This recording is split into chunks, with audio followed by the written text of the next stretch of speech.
ในคลิปที่6นี้เนาะเฮาจะมาเว้าเกี่ยวกับเมนูรายได้ตัวนี้เลยเนาะอยู่ในนี้มันจะมีอยู่6รายงานที่ว่าเฮาจะได้เบิ่งได้ใช้กันเนาะตัวแรกก็คือรายงานโบนัส 20% ถ้าว่าเฮามีรายได้จากโบนัส 20% มันก็จะโชว์รายงานอยู่นี่ให้เฮาเห็นเนาะแล้วตัวนี้เฮาก็สามารถเลือกวันที่ได้ตามที่เฮาต้องการเลยเนาะเพียงแต่เฮาติ๊กใส่วันที่พวกนี้เนาะมันก็จะเปลี่ยนวันที่เฮาแล้วเฮาก็ค้นหาไปตามมันเลยเนาะสำหรับรายได้ 20% มาเบิ่งรายได้โบนัสจาก 8% ตัวนี้เนาะถ้าเฮามีเนาะมันก็จะรายงานให้เฮาเห็นแบบนี้เนาะเฮาได้มื้อนี้วันที่เท่านี้ได้ 3,000 กีบเนาะแล้วมันเฮ็ดจังใดไปจังใดมาจังใดมันจะโชว์อยู่นี่ให้เฮาเห็นเลยเนาะสำหรับรายได้ 8% ตัวนี้เนาะตัวต่อมาก็จะเป็นโบนัส 20% โบนัส 8% เนาะหรือว่ารายได้ 20% รายได้ 8% ตัวนี้มันจะมารวมกันอยู่ในนี้กรณีที่เฮาเคยได้โบนัสต่างๆเนาะมันก็จะมาบวกกันอยู่ในนี้เลยสำหรับ 20% และ 8% เนาะแล้วมันก็จะบอกให้เฮาฮู้อันใดต่างๆที่เฮาอยากฮู้อยู่ในนี้พวกนี้เฮาสามารถค้นหาตามวันที่ได้เนาะ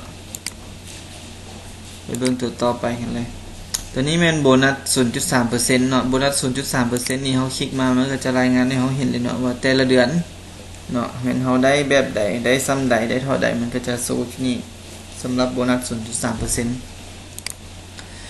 ส่วนตัวท็อปอัพสายงานนี้เนาะตัวนี้จะเป็นรายงานแต่ละมื้อว่าสมาชิกของเฮาหรือว่าคนในองค์กรของเฮานี้เติมเงินเท่าใดแบบใดเนาะเบิ่งอยู่ในนี้เลยมันก็จะรายงานอยู่ในนี้เนาะว่าชั้นที่1ชั้นที่2ของเฮานี่ชั้นที่1นี่มีจักคนเติมเนาะแล้วถึกจำนวนเงินเท่าใดแล้วชั้นที่2เด้มีไผแน่เติมถึกจำนวนเงินเท่าใดมันก็จะรายงานอยู่ในรูปแบบนี้เลยเนาะแล้วรายได้ตัวนี้นี่เนาะที่เฮาได้ 0.3% นี้มันจะเป็นรายได้ที่ว่าโซยเฮาเห็นเนาะตัวนี้รายงานแต่ละมื้อส่วนเฮาจะได้แท้ๆเป็นทุกๆท้ายเดือนเนาะมันจะเปลี่ยนเงินพวกนี้มาเป็น V point ให้เฮาเนาะทุกๆท้ายเดือนเลยเนาะเวลามันเปลี่ยนปึ๊บมันก็จะมาโซอยู่หน้านี้เนาะโบนัส 0.3% มันก็จะโซอยู่นี่เลยว่าเป็น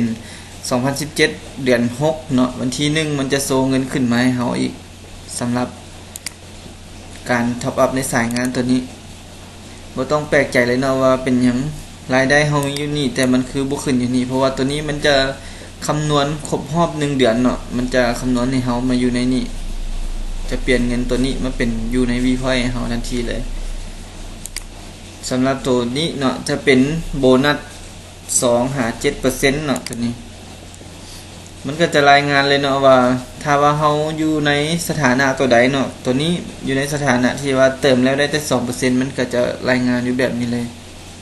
ได้แบบใดได้เท่าใดมันก็จะรายงานอยู่ในนี้เลยเนาะพวกนี้จะเป็นรายงานเนาะสำหรับคะแนนเมนูคะแนนก็ถือว่าเป็นเมนูที่